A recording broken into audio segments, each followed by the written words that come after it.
哥林多前書10章23節，凡事都可行，但不都有益處；凡事都可行，但不都造就人。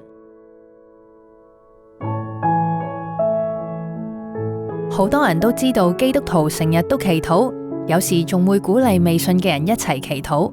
有人會覺得係精神寄託，有人亦會唔明祈禱有咩用啊。Pray and Trust 飛鴿傳訊，每集邀請一位嘉賓，分享人生遇到咩事，當時點解選擇祈禱 Pray 相信 Trust， 然後點樣經歷神，帶佢走過呢個人生境況。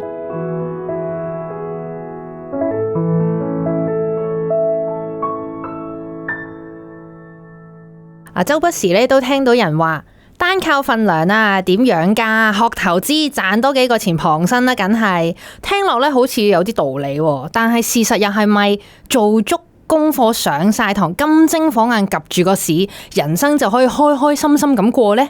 嗱，依家咧今日坐喺我面前呢一位咧就係今集 Pray and Trust 嘅嘉賓阿 Rock， 佢咧喺單親嘅屋企度成長啦，因為知道屋企每一蚊咧都得嚟不易嘅，而努力讀書考入咗大學嘅金融系，但係咧 Year 2嘅時候咧就決定退學全職投資，錢的確咧係越搵越多，但內心居然越嚟越唔開心。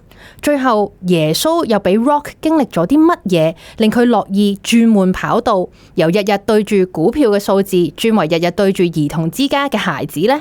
不如我哋依家請我哋今日嘅嘉賓阿 Rock 親自同大家分享啦，歡迎你阿 Rock。係，hello 各位聽眾大家好，我係阿 Rock。係，頭先你聽完我去介紹你嘅時候，係有冇嘢要補充啊？冇噶啦，都係啊，上帝喺我哋作為就係咁樣，呢個係我好大部分嘅畫面喺我人生，就係投資啦、搵錢啦，跟住咧上帝帶領我翻去佢裏邊嘅時候咧，去服侍人，呢個就係我大部分嘅而家生活嘅一個場景咁樣。我好奇阿 Rock， 你當初點樣考入金融系？係咪真係好想入去呢一個學系度呢？因為細個咧屋企好缺乏啊，即係年青人咧大部分都係會有好啲嘅自我形象啦，就會想買下新嘅波鞋啊，買靚衫。但係因為我單親家庭嘅時候咧，我屋企好缺乏，咁人哋有嘅咧我都冇。啱啱過去聖誕節，啲人都會想可能會食個好嘅自助餐或者去個旅行，我都冇。所以細個咧就會好想去有啲錢可以幫屋企啦，解決個財務問題，有一個好嘅生活。所以細個嘅追求咧個諗裏邊就係錢。咁嗰陣時咧去大學嘅時候，未上大學啦，喺中學嘅時候揀科，有啲咩科咧係自己又有興趣，咁又可以搵到錢嘅，咁就去諗嘅時候，投資睇嚟係我一個出路喎，我好有興趣，我覺得咧嗰啲又好刺激啦，跟住亦都快啦搵錢，咁所以咧就立心我要去入大學咧，我就一定要讀金融系。咁好感恩，咁就又真係俾我考到入去，咁所以咧進入大學嘅時候就開始接觸投資啦。嗱，咁我想知一個中學生佢會喺邊度接觸到同投資有關嘅嘢，令到佢覺得哇，呢個就係我嘅出路呢？我細個呢，我諗我成日呢已經好想去揾錢啊，咁所以呢，周圍會去留意一啲揾到錢嘅一啲 idea 啦，又或者一啲唔同嘅方法啦，好易接觸嘅啫。其實就係你打開個電視呢，經常呢新聞呢一半時間除咗講一個國際環境嘅問題之外呢，就講金融噶啦。咁成日會講好多啲咩恒生指數啊，咩道瓊斯指數啊，咁跟住咩嚟嘅呢？點解日日都講嘅呢？新聞成日講又講個經濟好嘅時候呢，啲人又好開心拍爛手掌；經濟唔好嘅時候愁雲慘霧咁樣嘛。嗰陣時就會想了解下，咁就去圖書館借下書啦，咩投資啊，咁揭下咦幾得意喎。跟住最好係咩呢？就係可以揾錢啊嘛，最實際，即係我讀書嚟就係為咗揾錢。一個咁實際嘅學科嘅時候，我覺得我將來要讀啦咁樣咯。幾得意喎，因為聽落你都係一個即係滿有好奇心嘅人。啲人通常聽完之後就過眼雲煙就唔記得咗啦嘛，你仲要自己走去圖書館度睇書，仲要睇得明。我諗有好多睇唔明嘅開頭，咁入去睇嘅時候呢，我覺得我諗嗰個揾錢嗰個慾望驅使我呢想搞清楚呢件事。作為投資，即係一個本身嘅性格呢，就係我對嗰樣嘢有興趣，咁我就想搞清楚佢嗰個點樣去運作嘅呢，點樣可以幫自己去應用呢。咁所以呢，睇唔明，咁就嗰陣時冇 AI 啦，就借啲基礎嘅書去睇，跟住咧又上網爬下文啊咁樣。嗰陣時都有互聯網噶啦，中學嘅時候覺得幾有趣喎。咁啊，跟住咧又學下，好似有少少學到啦。咁啊，不如試下應用啦。咁就去到大學嘅時候就開始開我嘅股票 account，咁跟住咧亦都去借我哋一筆錢就開始投資啦咁樣。頭先你講啦，好多前期嘅功夫啦，首先，然後就係唔係淨係紙上談兵啦，要 take action 噶嘛。你去到決定真係去開個 account 同第一次真係買嘅時候，個過程係點？個心情？個過程我覺得我走進咗一個成人嘅世界啊！即係以前喺讀書入到大學嘅時候，有好多嗰啲唔同嘅財務嘅渠道啊，俾我哋大學生去攞。咁我作為一個初入學嘅學生咧，其實好冇錢嘅。咁但係咧，呢啲好多嘅渠道俾我，我手頭上有錢啦。咁我又會覺得，我想試啦。咁啊，都年青啊，唔驚啊，唔諗後果。就開始去由18歲就開我第一個 account 啦，先觀望下先嘅。咁跟住觀望下，咦又好似同我理解嘅差唔多喎。咁就不如牛刀小試就落場啦，咁樣就開始咗啊！我記得我第一次買股票呢，就係我入咗大學之後嘅個零月，係啦。咁我哋9月開學，咁我10月就開始玩，跟住就踏上咗我嘅投資路。咁我好好奇啦。你一開始小試牛刀啦，去到你真係賺咗一筆大錢，中間經歷咗幾耐呢？中間經歷咗好短時間啫。我嗰個咧買嘅股票咧，其實係我一個入門去體會嗰個投資系統啊，點樣去買嘅一啲程序，等我留一個路演咁樣嘅。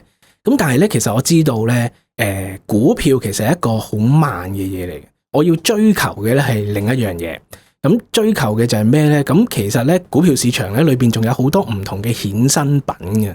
咁咧就係一啲我哋認為係一啲好高風險啦嘅一啲產品。咁佢哋例如可能大家都聽過一啲名叫窩輪啊、期指啊咁樣。咁呢啲咧名咧，其實就係一啲好高風險，因為佢的而且確可以幫我哋帶嚟一個用少啲嘅金錢，但係換嚟一個更多嘅爆發力嘅利潤啦。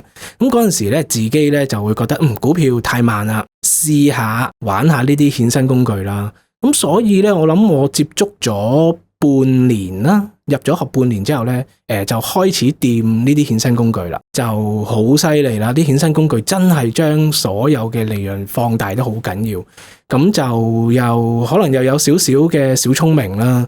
咁有個時勢又就啦，咁我就喺一個都幾短嘅時間，我諗11-12個月就幫我揾到叫做人生嘅第一桶金，就開始個人就啲驕傲啊就開始出嚟啦。可唔可以透露下你係由幾多蚊去到嗰桶金㗎？我咧個起始嗰個金就同銀行借咗10萬蚊，係啦，咁啊其實係關窿嗰啲去學費嚟嘅，咁就。嗰陣時咧就投入啦，咁跟住咧去少少咁試，咦試完翻嚟咧又好似唔錯喎個效果，咁跟住咧個膽就越嚟越大啦，就會覺得我而家有唔錯嘅利潤，咁我控制個成本，控制個風險咧，咁我就可以管理到自己。咁呢啲咧就係社會定義為嘅嗰啲投機啊，咁但係咧我就唔覺得呢個係叫投機喎。嗰陣時我覺得咧呢個其實都係投資嚟嘅，因為我覺得投資同投機其實最明顯嗰條線咧，其實係你裏邊清唔清楚呢個投資背後嘅嗰個目標係啦。咁如果我係一個完全唔識嘅人，我買一個可能好出名嘅大藍籌匯豐，就話呢個係投資咧，但係原來佢唔知呢隻股票做乜，亦唔知佢有冇咩潛力，面對啲咩風險，其實呢個同賭錢係冇分別嘅。咁所以咧，我就會覺得如果我可控一啲嘢，我亦都叫做控制我嘅注碼，咁各樣嘢嘅時候咧，呢樣嘢其實仲安全過一般人所理解嘅投資。咁點解唔試呢？咁我就嘗試啦。其實好多都係嘗試嘅啫，試咗，幾理想喎，又試下又唔錯，咁就開始咗。好快啊，因為啲工具真係幫到人，好恐怖啦！你調翻轉，你贏就好好，輸嘅話咧都可以 drop 得好快。咁所以咧呢一個真係兩刃劍。哇，咁樣聽真係一開波你已經夠膽借10萬蚊，好大膽喎，真係。咁後尾去到你話嗰半年，佢真係幫你滾係滾到幾多噶？哇，好誇張噶，我諗200-300倍。哇！咁你突然間嘣一聲有咁大嚿錢，你第一樣嘅決定係乜嘢啊？梗係享受啦。咁頭先講我喺個單親家庭啊嘛，咁我咧就媽媽其實唔係好知我做乜嘅。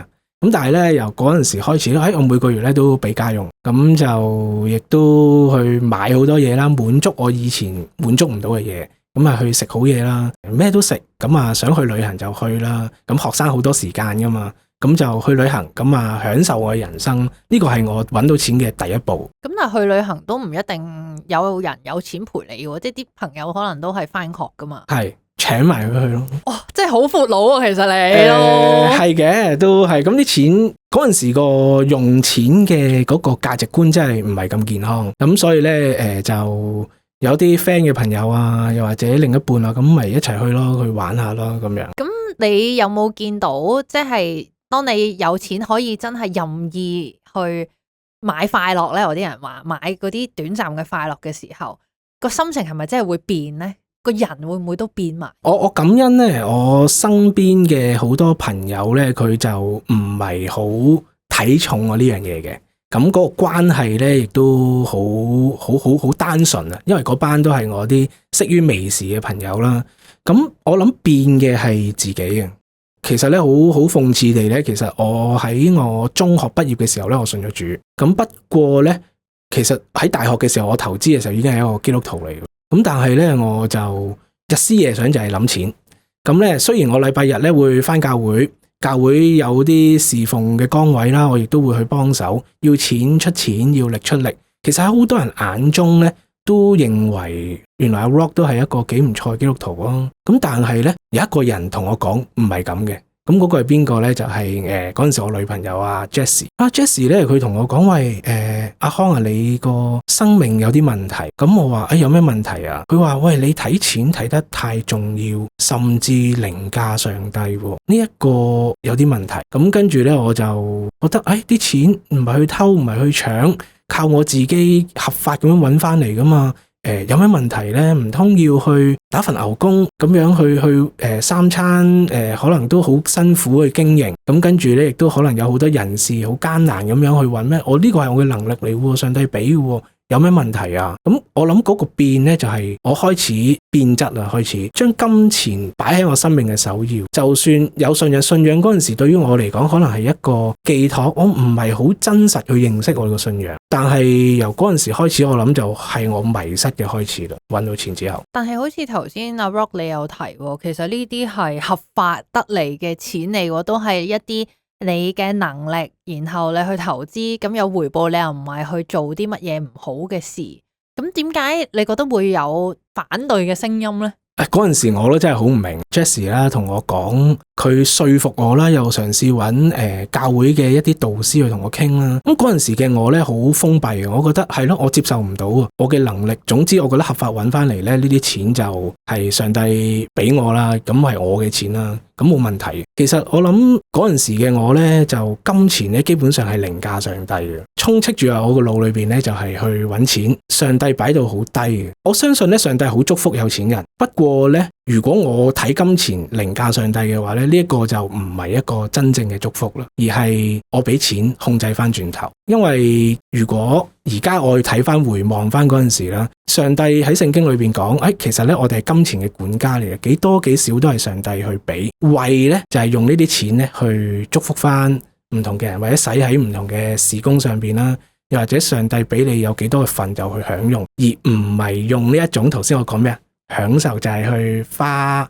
去享受主義玩樂至上嘅嗰種，咁呢一個就未必合上心意嘅使用啦。咁嗰陣時嘅我唔明白，我堅持己見，就因為咁樣而同教會鬧到都幾僵啦，同埋另一半都有好多嘅裂痕喺呢啲事度走出嚟。嗱，頭先你咁樣講啦，金錢你已經睇到好重，已經係有時係凌駕上帝啦。有冇啲實質嘅例子，等我哋啲聽眾朋友更加明白？我諗嗰個就係咧，我對所有嘢都量化。點解咧？即係我今日要去參與一件事，如果嗰陣時咧係一啲叫開市時間啦，我就去諗，如果我要出席呢個教會活動咧，喺平日嘅，用咗我2個鐘嘅時候，呢2個鐘其實我可以揾到幾多錢啊？好似唔係好值得俾上帝喎。我揾咗錢，跟住我之後奉獻翻俾上帝咪得咯。但係你要攞我呢幾個鐘，我就會擺位啦，會稱啦喺個心裏邊。我覺得揾錢比出席教會嘅活動或者侍奉更重要。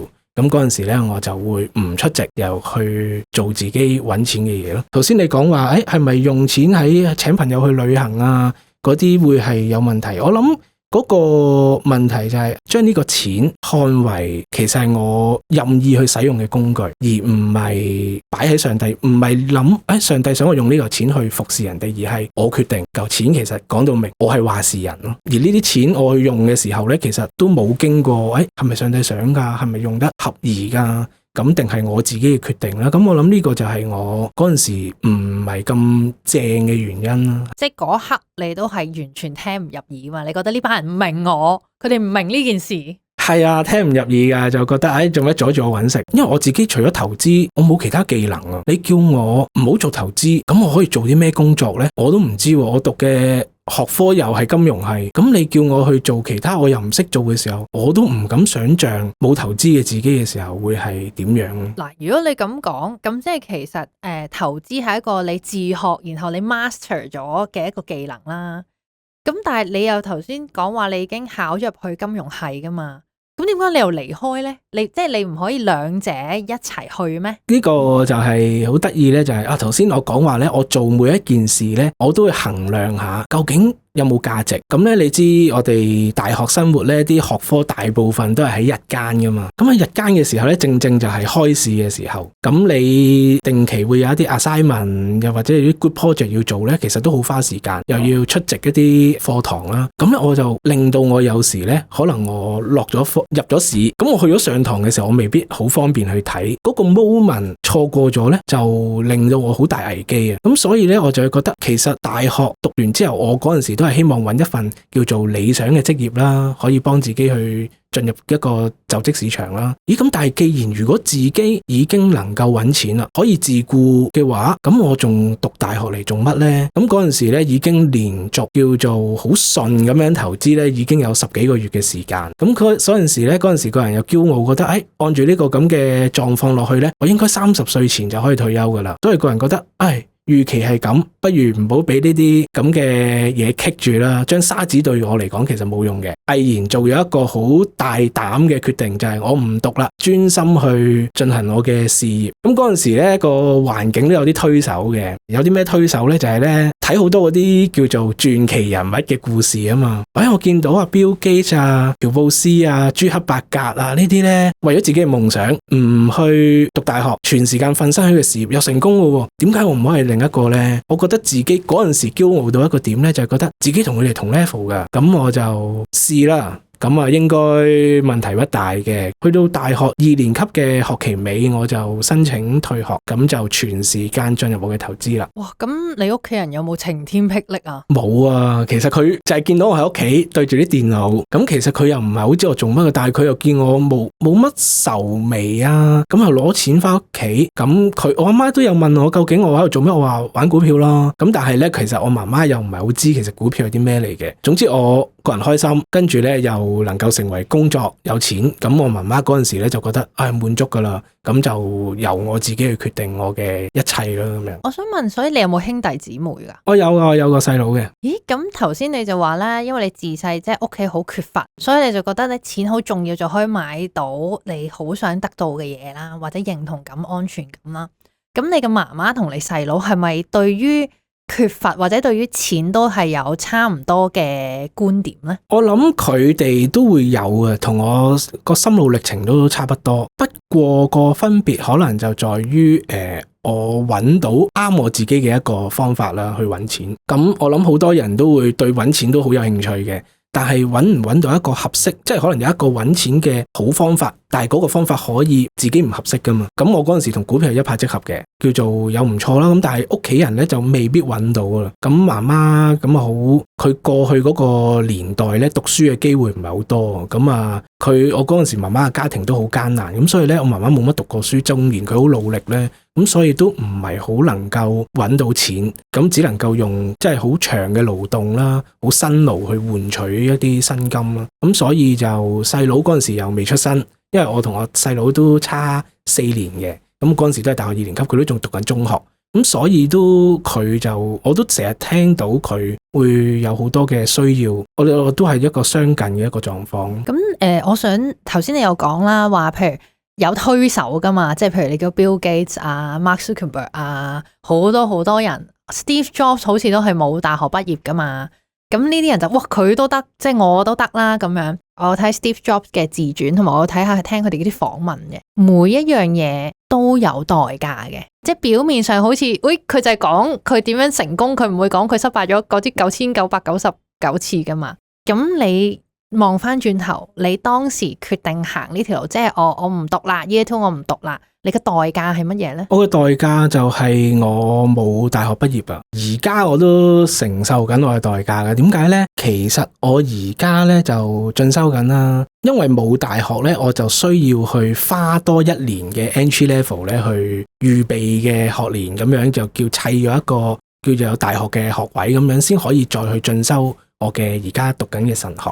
咁所以咧，其實個代價就係當我真係進入去翻社會完咗，我再冇去投資啦。咁嘅時候咧，我就明白，嗰陣時咧，原來對我嘅代價就係我要花更多嘅時間去 achieve 一啲上帝喺我生命中想我去做嘅嘢。咁我而家體會到，見到人哋可能用3年完成嘅課程，我要俾人哋用多1年，咁啊，其實都付咗唔少嘅代價。同埋可能係依家你又有家庭，可能係更忙，喺更忙之中，仲要抽時間再讀一個 top up 都辛苦㗎。係啊，我知道你後尾你離開咗即係大學啦，咁跟住之後有冇話發生咗啲咩事，令到你覺得我係揀啱咗呢條路呢？我諗咧，離開咗學校之後咧，咁我就本來諗住無牽無掛可以全程去進入投資世界嘅。咁啊嗰陣時咧，又真係幾順。當我開始去享受我嘅人生有工作嘅時候咧，我嘅女朋友咧就同我講：喂，唔得啊！因為呢個問題都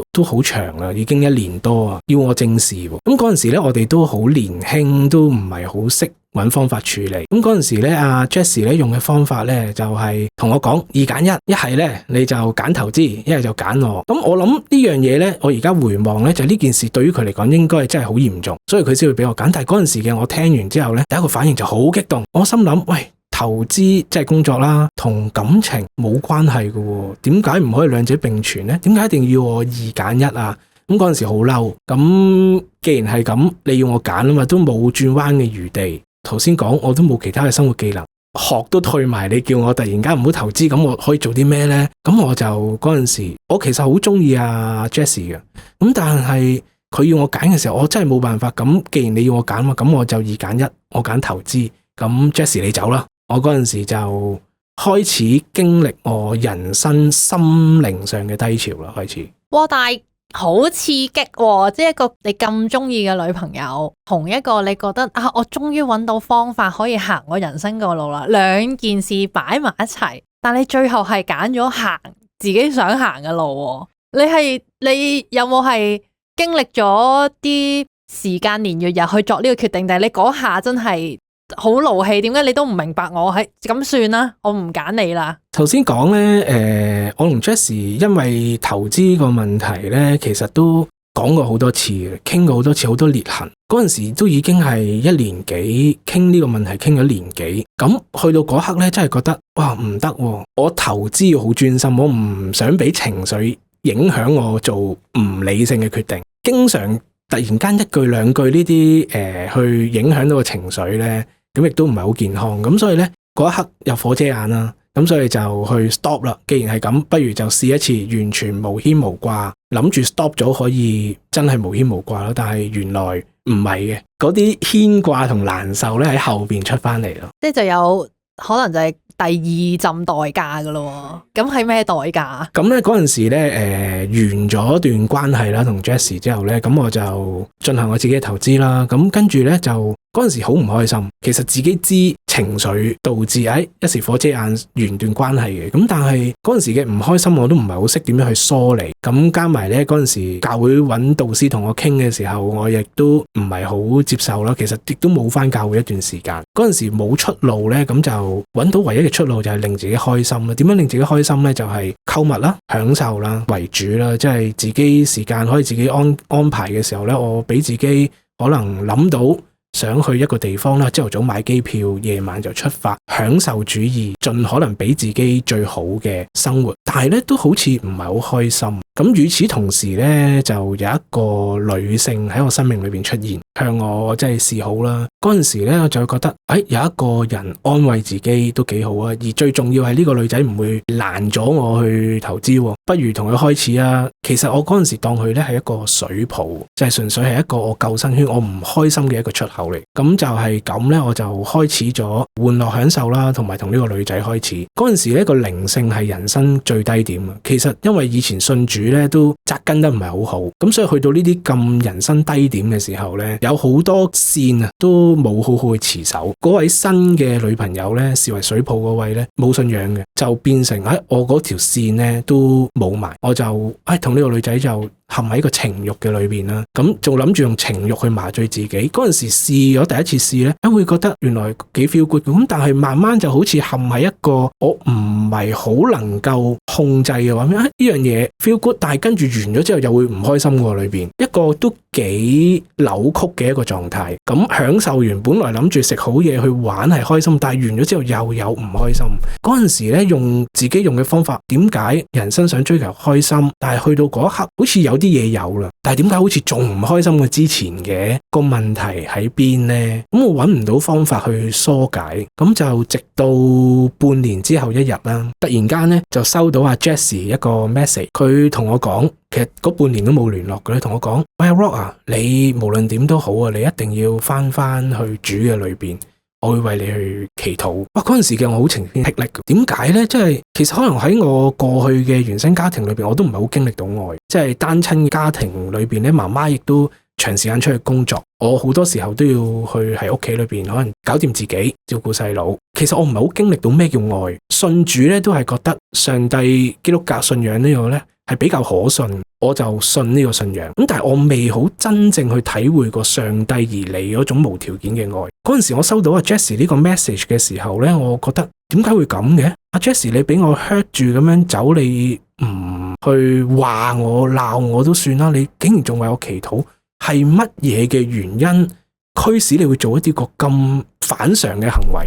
我一路喺度諗，我都唔係好明。跟住咧靜落嚟嘅時候，呢一個係一種唔屬於世界嘅愛，正常人係唔會咁嘅。嗰一刻係我第一次經歷屬天嘅愛，好奇妙喎！收到 Jessie 呢個 message 之後，第二日我收到牧者 send 俾我嘅 message， 牧者講咧就我為你祈禱啊，你有咩需要咧，你揾我啦。佢哋冇夾過㗎，我知道。之後我亦都係 confirm 佢哋有冇夾過，佢冇夾過，但係就俾我感受到，上帝喺我身邊，你想揾我啊！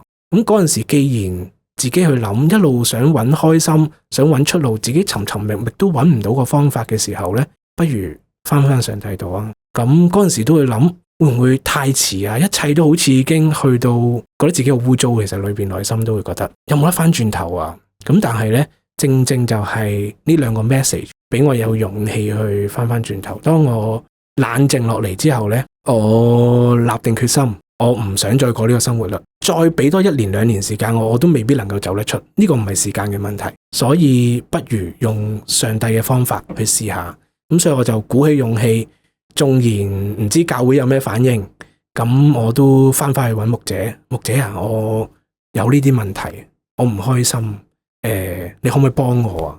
咁我就開始翻喺我嘅信仰路裏邊啦。咁啊 Rock，你講嗰個翻轉頭係翻轉頭去邊度呢？嗰陣時咧，我都唔知究竟個出路喺邊噶嘛。咁我去揾阿牧者嘅時候咧，牧者佢聽完我分享咧，佢好好喎，佢冇去定調我嗰啲嘢好定唔好。佢帶我睇翻聖經，佢帶我睇聖經一啲關於金錢，上帝點睇，佢作為一個信徒應該點樣去行。咁佢同我查經去睇完關於金錢、關於情慾嘅一啲經文嘅時候咧，佢問我 Rock 啊，呢啲係咪你所認同嘅價值？如果係嘅話，上帝擺咗喺你面前啊，呢啲睇法，你接受嘅話，你就要跟㗎咯。咁我嗰一刻我就要好細諗，我想唔想接受呢？我諗嗰個過去嗰半年嘅經歷呢，嗰種唔開心係好侵蝕我裏邊，瞓得唔好。咁所以我就覺得我要試。我覺得上帝既然咁奇妙揾我，一定有原因嘅。咁嗰一刻呢，縱然我唔知個方法係點，咁我就試啦，嘗試去跟聖經裏邊嘅一啲金錢觀同埋一啲愛情觀。我就發覺呢，其實原來好難嘅。我足足用咗年半嘅時間啊，先至可以叫做處理好點樣去面對呢種金錢同埋面對呢個感情。金錢先啦，就係我個腦呢習慣咗，我有錢喺我手呢，我就好希望將呢啲錢呢用最快嘅方式去賺最多嘅錢。但係呢，我而家呢，我要知道原來呢個錢呢係上帝嘅，佢交俾我保管嘅啫。我個心成日諗住錢嘅時候呢，我就要刻意擺低佢，我就將啲錢攞出嚟擺喺銀行做定期，等我唔好掂到先。咁但係就會囉囉攣嘅。咁但係我諗嗰啲就係我哋俾啲罪轄制咧，就好似一條鎖鏈鎖喺我哋嘅身嗰度。你慢慢解開咧，要一個個圈一個個圈。初期真係好唔慣，反反复复。跟住咧，情慾話就話想斷，你慣咗嗰樣嘢咧，突然間話要停咧，又會有一啲叫做好似戒癮咁啊，係好似戒啲人戒煙癮、戒毒癮，會有一種心癮，係好唔容易嘅。投資都係有一種心癮。咁嗰陣時咧，要慢慢甩咧，真係好多謝牧者為我祈禱啦，自己又要去用啲方法去幫自己啦，即係啲錢 lock 咗佢，跟住啲嗰個關係唔見住咁樣，咁慢慢去處理，咁就到最後咧，喺年半之後咧，我開始揾到嗰個擺位啦。原來我個腦袋咧真係對金錢咧太過中意揾錢，呢個由細植根嘅，即係對錢嗰種渴望。到而家啦，我覺得如果有太多錢喺我手咧，我都會覺得我成日都會不自覺會諗咗點樣去用呢筆錢。既然呢樣嘢會令到我金錢會凌駕上帝嗰個地位嘅時候，咁不如我唔好掂錢啦，咁我就交俾其他人幫我管理，或者 hold 住佢，就唔掂感情嗰方面咧。因為嗰個女仔其實唔係我真正喜歡，上帝亦都唔係中意我哋會有呢個即係婚前嗰個情慾嘅問題嘅時候咧，咁我都 stop 咗段關係，就叫做止蝕，處理咗嗰個同以往嘅嗰個生活割蓆啦。咁就用咗年半嘅時間咁去處理啦。咁過程真係好多眼淚，好多痛苦。咁不過感謝主，都之後就處理得到啦。係，同埋頭先我聽翻即係你嘅分享咧，其實有時咧好多人就話，你哋基督徒啊，神叫你唔婚前性行為都唔知係咪嘅，嗰本書都唔知係咪嘅咁樣啦。但係我即係頭先聽你分享多咗個角度就係，但係可能神嘅心意唔係要你同呢個人有下一代嘅，係啦。咁但係如果你唯一阻止冇下一代嘅方式就係唔有呢個情慾嘅關係啊嘛，嗰個祝福其實好大嘅。你未知嗰個人係咪神為我哋揀選嘅，然後咧就同佢陷入咗喺呢個位啦。咁當然都係神有絕對嘅主權去俾唔俾一個人去受人噶嘛。就翻去，有時我會聽到好多人分享就係，如果我唔係同呢個人即係有咗小朋友，我撇咗佢啦，或者係點解即係我日日見到個小朋友，我就係見到我個前任啦。即係其實呢啲嘢好多係你賴個天又好，但係其實自己內裏有好多係你翻唔到轉頭咯。係啊，都好有，我覺得有一個新嘅角度咁樣聽。不過好感謝主啦，即係我好經歷到上帝拖帶，即係由嗰兩個 message。上帝帶我翻去信仰裏邊重新去扎根嘅時候咧，其實我都打定輸數啊！我自己做咗咁多衰嘢，我最中意嘅嗰個女仔，其實一路都喺我心裏邊就係 Jessie。咁但係其實我咁樣 hurt 佢咧，喺現實中啊，呢個世界一段感情要破鏡重圓，真係匪夷所思。你話再喺翻段關係裏邊冇裂痕咧，又好難嘅，唔多唔少會有傷口。但係咧，上帝有好多恩典俾我，即係當我翻去嘅時候咧，上帝俾我有機會同阿 Jessie 去重新修補。頭先你講到一個關係，上帝想唔想你同呢個係咪你嘅另一半咧，或者有下一代咧？我覺得上帝好祝福佢俾我有一個咁好靈性嘅另一半，佢俾我有機會重新去修補呢段關係，為我以前所做過嘅一啲唔好嘅去傷害過 Jessie 嘅嘢咧，可以重新去撫平翻佢個傷口，當然又係用咗好多嘅時間同埋好多嘅眼淚啦、行動啦去做嘅。咁但係咧，上帝俾我有機會翻去嘅時候咧，而家我哋個關係咧好美滿，係啦，重新去講一講。咁啊 Jessie 咧，咁啊同我係翻一齊個關係之後咧，我而家佢就係我嘅太太啦。咁真係好大嘅見證，同埋真係好開心咁樣聽到你哋好多難處、好多拗撬嘅一啲情侶或者夫婦啦。翻去個原點啊！你當初點解會中意呢位另一半？如果佢冇變嘅係邊個呢？咁乜嘢導致你哋變咗呢？揾翻嗰啲位，跟住咧去肯定翻對方，同埋冇關係就係開心。咁反而上帝更多要我哋去面對嗰個難處，在基督裏一齊去同心同行咯。咁我就覺得呢一個係就會合乎上帝嘅心意嘅一段關係咯。頭先你提嗰幾次啦，兩個字靈性啊，我好好奇係乜嘢靈性到底係乜啦？即係我諗啲聽眾都好想知靈性係乜嘢咧？點解你覺得你嘅另一半嘅靈性好緊要啦？同埋點解你覺得你自己嘅靈性墮落咗係乜嘢嚟嘅咧？呢樣嘢靈性咧就係我諗係明白上帝嘅心意啦。其實聖經裏邊咧有好多上帝想人去做嘅，俾我哋明白認識佢。而當我哋信主嘅時候咧，就會應該似佢嘅，即係聖經話我哋係光明嘅兒女，咁我哋嘅行為就應該要似佢。咁咧，上帝有一種標準，咁咧好嘅靈性咧就係佢明白上帝嘅標準而行出嚟。嗰陣時自己嘅靈性點解會墮落咧？我今時去講翻就係嗰陣時嘅我完全都唔係將呢種標準擺喺我生命裏邊嘅，即係好似我揾錢就係為咗去榮耀自己啦，想人哋肯定自己啦，亦都係為咗去享受嘅。而呢個同聖經同我哋講嘅嗰種金錢嘅價值觀係南轅北轍嘅。咁嗰陣時阿 Jessie 佢勸我唔好咁樣，個擺位出現問題，佢好正確地同我講一個合神心意嘅金錢觀係點嘅時候咧，咁我而家回望佢真係好好去勸勉我喎。只不過我嗰陣時聽唔入耳啫，咁所以咧好嘅靈性嘅另一半咧，亦都嗰陣時佢幫我好多，而上帝亦都使用佢成為我嘅小天使，幫我成長。如果唔係有佢，唔係有牧者咧，我都唔會翻到去信仰裏邊，我可能我走咗噶啦，離開咗噶啦。你頭先話你已經係覺得所有嘅錢你都好似係揾到啦，你已經話個千萬，即係我成日都冇見到咁多錢啦。除咗新聞嗰啲數字之外，你好似乜都得到，但係你內心好空虛，又好內疚，充斥喺嗰種好無奈、好冇出口嘅方向。嗰個位你好想翻轉頭，喺嗰刻你有冇祈禱呢？定係你做咗啲乜嘢令到係你覺得我靠自己即係冇用啦，即係做唔到啦，我一定要揾翻神呢？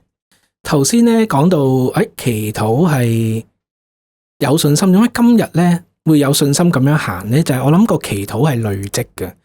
我頭先講到喺我人生嘅屬靈嘅低谷裏邊嘅時候咧，我揾唔到自己出路啊嘛。咁我嗰陣時咧係上帝用 message 去挽回我嘅時候咧，我祈個禱，喂，上帝，我係咪真係可以翻轉頭噶？我可唔可以過一個真係好平安喜樂嘅人生啊？其實人生雖然金錢係嗰個叫做滿足嗰個位啦，但係原來我用金錢去嘗試去俾一個答案自己，就係開心嘅生活。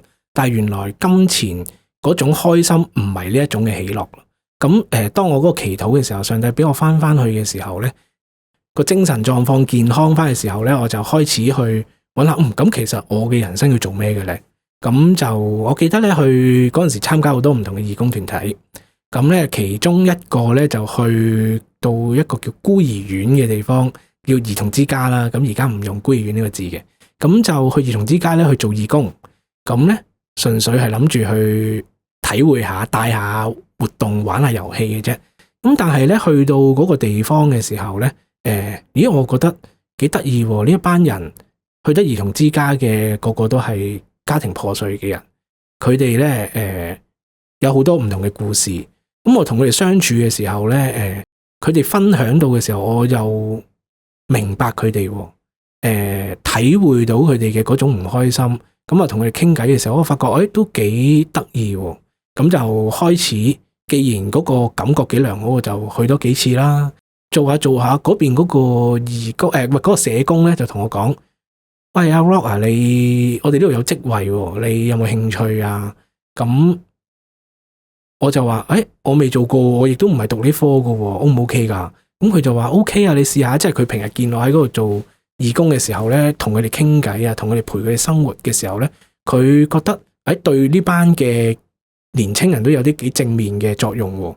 咁咧我就上帝好奇妙地帶我進入一個我諗都冇諗過嘅職場，就去咗一啲兒童之家裏邊去工作，一做就做咗10年。喺裏邊做嘅時候咧，我就好體會到上帝擺我喺呢個地方。佢用翻我過去嘅經歷啦，嗰啲心路歷程啦，好似頭先講，每個年青人都想自己自我形象健康，有啲可能名牌。有啲身光頸靚一啲，咁啊中意去玩，咁或者佢成長嘅時候有啲嘢想做，咁但係佢哋就會問：點解我會喺一個咁嘅家庭呢？我冇咗個家庭，我要喺一個咁嘅宿舍度住呢？佢哋好多唔明白，又或者呢個環境都俾唔到呢啲嘢我嘅人生好苦啊，上帝唔真實啊，或者諸如此類啊，呢個地方又俾我可以陪佢哋點樣去睇，其實佢嘅人生呢一刻可能呢。我叫做化妝嘅祝福啊，即係呢一刻你睇唔到嘅祝福，但係原來係成就緊你呢個人咧，將來係有一啲美好嘅品格嘅一個過程嚟。咁你經歷咗咁耐，有冇唔止10年？你個經歷唔止啊，20年都嚟緊，係啊，冇錯。即係你經歷咗呢20年嘅尋尋覓覓之後啦，依家投資呢樣嘢對你嚟講係咪仲係投機？抑或仲係一件中性嘅嘢咧？嗱，投資咧中性嘅，我哋唔好妖魔化佢。其實咧，如果你個心態咧，你係恰當地去對待金錢，你唔好俾呢啲投資影響到你，可能食唔安、瞓唔落，你個人好冇平安。咁其實咧，投資係一個好嘅一個方向嚟，每個人都應該係要做啲投資。其實因為你唔投資都係一種投資嚟噶嘛，你選擇將啲錢擺現金，咁其實佢都有機會貶值。你可能都係一個投資取向嚟，但係咧我就會覺得啦，因為我自己對投資，我個人又中意轉啊個腦，咁啊有啲錢喺我身上咧，我個腦總係有啲嘢去諗點樣發展嘅。如果有錢喺我身上咧，我就不自覺會諗啲錢點樣發展佢。調翻轉，如果我冇錢咧，我嘅腦咧就會諗我點樣發展教會咧。咁我就會咁樣比較咧，我覺得睇嚟咧有錢俾我咧都唔係咁理想嘅。咁所以咧，我就做咗一個決定咧，就我將我嘅金錢咧就交俾我太太去管理，咁我就完全唔掂，咁我就全時間，因為上帝喺呼召我去做傳道人，咁我就覺得我嘅心思意念唔好俾自己有一個陷自己喺一個咁嘅危機裏邊啦，我就交俾我太太管理，我淨係去諗發展教會，去喺上帝裏邊嘅國裏邊嘅工作咁樣咯。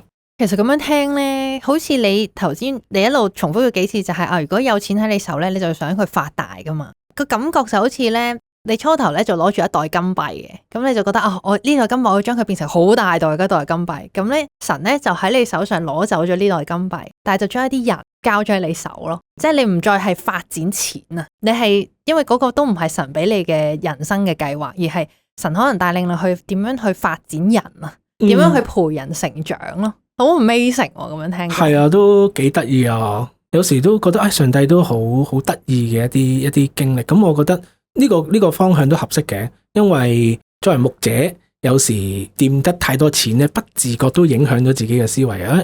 如果我久唔久諗投資，就的而且確會諗少咗教會嘅嘢，個心都冇咁純正咁樣去思想。我覺得咁樣係理想嘅，咁我都感謝太太佢持家有道啦，咁幫我管理咧就好平安嘅，我就唔需要擔心。咁頭先阿 Rock 你就話投資依然你嘅角度都係中性嘅，雖然你經歷咗咧就係原來當你踩入呢一個範疇，我唔敢講係氹啦，係一個範疇嘅時候，原來可能佢24小時都會喺你腦海度不斷咁樣出現，甚至乎可能已經俾呢個投資或者呢一啲數字控制咗自己。咁如果突然間呢刻有一個年青人，佢就嚟揾你啦，佢就阿 Rock，嗱，我已經聽咗你嘅分享啦，我都做晒心理準備，我又做晒功課問埋 AI 啦，我已經覺得我可以試咗先，揾咗嗰嚿錢先，我冇嘢，我唔會俾呢嚿嘢控制我嘅，甚至乎呢嚿嘢係唔會超越我對神嘅信心嘅。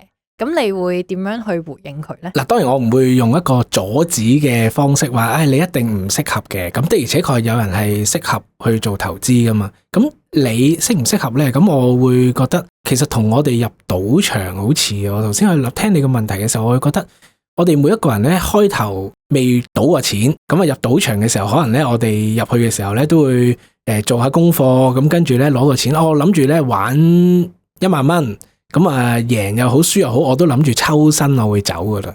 咁但係當你入到去嘅時候呢，一個心理嘅變化呢就好難去預計嘅。你當你輸咗之後，你會出現啲咩嘅情緒呢？或者你贏咗之後，你會有一個咩情緒呢？你幾時收手呢？我諗其實都喺一個實際嘅操作上呢，係好多變數。咁如果頭先你講一位年青人，佢可能覺得做晒心理建設，做晒功課去進入，亦都覺得自己唔會凌駕咗上帝嗰件事嘅時候呢，一落場，如果你 feel 到，即係我諗我都未必勸得到嘅。如果佢覺得即係一定要做呢，我諗佢開頭或者玩一陣嘅時候呢，可能佢就已經 feel 到，究竟自己會唔會俾呢樣嘢牽制住佢嘅情緒呢？點為之牽制咗呢？就係佢控制唔到，佢經常要望啲新聞，佢唔望啲新聞就會覺得唔平安啊！究竟我嗰個平安係點呢？我覺得有啲好嘅新聞呢，咁所以我就可以嗰啲股票或者嗰啲投資揸耐啲。咁呢，如果突然間有一個新聞逆轉，而啲新聞我哋都不能預計噶嘛，即係好似早2日委內瑞拉嗰啲，喂，如果你係揸咗股票係相關影響嘅，突然間走出嚟。你個人係咪可以處之泰然地面對可能 total loss 呢？你 loss 晒之後，你係咪覺得咁上帝錢係你嘅，咁你要收嘅就 let it go 啦？如果你係咁樣嘅話呢，我覺得 OK， 你可以去，即係你控制好你嘅注碼，輸咗你處之泰然，你唔會怪上帝話佢唔祝福你，又或者係咩？因為呢啲好其實似人為危機多過係上帝嘅祝福。如果上帝真係祝福你，因為我覺得上帝要祝福一個人有錢呢，一定係有個心意。而祝福嘅方法可以有好多，不一定要用投資呢個方法。但係如果你覺得你定調咗只有一個方法咁嘅話呢，咁真係要睇下你會唔會俾佢牽制到啦。如果冇嘅話，即係你控制到，咁即係上帝可能透過呢樣嘢祝福你，咁你就好好將呢個揾到嘅錢用翻喺教會。用翻好多基督教機構裏邊，因為其實基督教機構都好需要奉獻噶嘛。咁啊，記得唔好忘記上帝嘅恩典，俾翻上帝，我哋管家嚟嘅。但係如果佢影響到你情緒啊，你對身邊人嘅嗰個情緒又好波動啊，你自己又瞓得唔好啊，你冇平安，你成日要 mon 住佢嘅，你冇自由呢。呢一個就係轄制啦。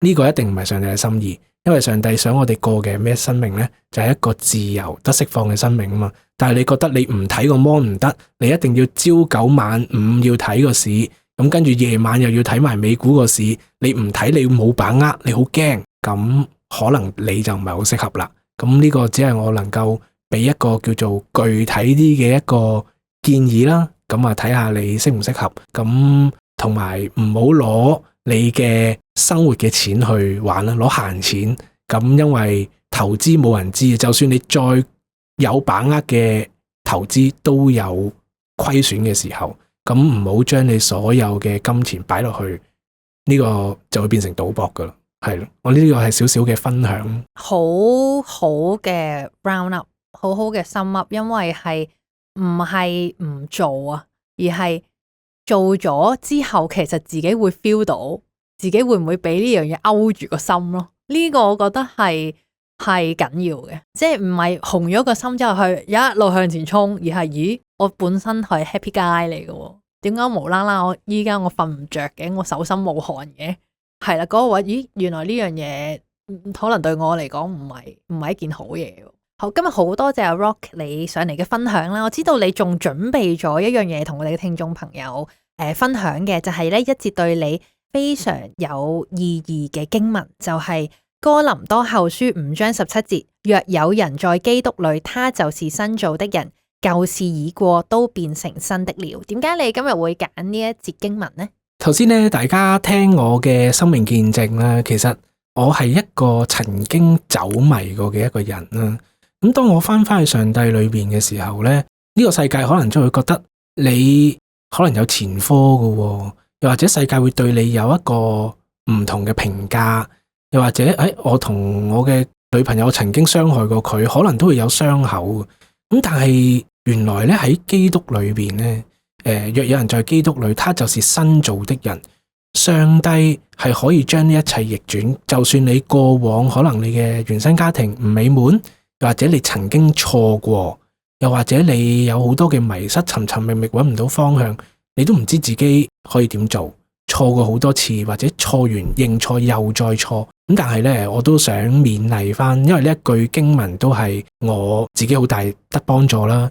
亦都係我去進入去神學院去將來牧養嘅初心嚟。所有人有病先需要醫生，所以喺基督裏邊咧，上帝係我哋真實嘅醫治者，真實嘅幫助。唯獨喺佢裏邊咧，我哋先可以得着出路。咁所以我用呢句經文去勉勵大家。如果大家咧真係無論咩境況，可能咧曾經有好多唔愉快嘅經歷或者傷痛，咁但係咧呢段經文咧俾你有鼓勵。就係咧，如果你願意，其實耶穌一路都開住呢個門。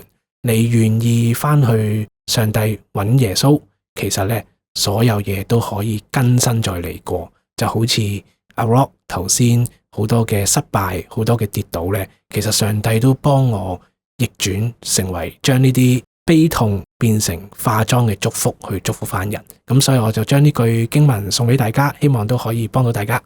阿門。好啊，咁我哋咧Pray and Trust 飛鴿傳信呢個 podcast 咧，都係好歡迎一啲信咗耶穌或者係未信耶穌嘅朋友聽嘅。咁依家可唔可以邀請阿 Rock 你講一句，聽眾跟你一句，係啦，就係咩聽眾咧？我諗你依家聽緊嘅呢個節目就係你已經喺呢個金融行業嗰度做嘅，甚至乎你唔喺嗰度做，可能你自己一個投資者或者一個全職投資者、part time 投資者，但係你發現好似頭先阿 Rock 講，好似自己喎。即係我一起身就諗緊世界各地嘅新聞啊，好驚抌咗好大嚿錢啊，依家砸住咗啊啲貨，或者係屋企人已經開咗紅燈啦，即係叫我收手啦，甚至乎係發現真係將大部分嘅積蓄抌咗落去啦，好驚，係啦，點算呢？咁即係唔使驚，因為耶穌係大廳嘛。咁咧聽緊嘅聽眾朋友，如果你係有頭先嗰啲心裏面嗰啲卜跳，或者係手心冒汗、瞓唔着嘅狀況咧，依家我哋邀請你係啦，阿 Rock 講一句，你就跟住嗰句一齊，好似阿 Rock 當初咁樣，將呢一個恐懼、將呢個不安交俾耶穌，等耶穌帶你去翻一個平安喜樂嘅生命裏面啦。我哋低頭禱告，慈愛天父上帝，我知道咧，我可能喺投資裏邊咧，原本我諗住係對我嘅生命係有益處、有幫助，但係最後咧，佢換嚟好多嘅不安，或者可能好多家人嘅失望或者爭拗，我哋可能都唔知點樣面對，點樣跨過。求主你真係幫我哋咧去有勇氣去抉擇。如果我哋真係喺裏邊咧換嚟有好多嘅唔平安，俾我哋咧可以停落嚟。願主你真係幫助我，俾我咧可以依靠你，將個焦點擺喺你身上，將我嘅平安咧擺喺你嘅身上。願你幫助我可以咧不至於因為投資令到我嘅生命咧終日喺一個惶恐嘅裏邊，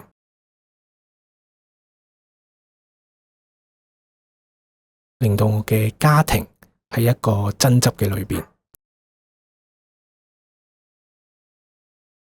願你聽我禱告奉我主耶穌基督名字祈求，阿門。阿門。就好似聖經裏面所講啊，若有人在基督裏，他就是新造的人，舊事已過，都變成新的了。祝福咁多位聽眾朋友，今日聽咗阿 Rock 嘅分享之後呢，無論你陷喺一個點樣無助境況都好，祈禱嗌耶穌，佢將會帶你去一個你想象唔到嘅方式去拯救你，去帶領你，就好似佢拯救同埋帶領阿 Rock 一樣，佢由發展錢啦，去將舊嘢滾大啦，去到依家神去醫治佢，令到佢明白真正嘅愛係乜，帶領佢入去兒童之家，然後嚟緊會帶領佢去教會嗰度去發展人，去將神嘅愛去帶俾其他人嘅時候咧，呢一樣咧係幾多金錢、幾多人為嘅事都做唔到嘅，因為神就係愛。祝福大家，下集見啦，我哋，拜拜。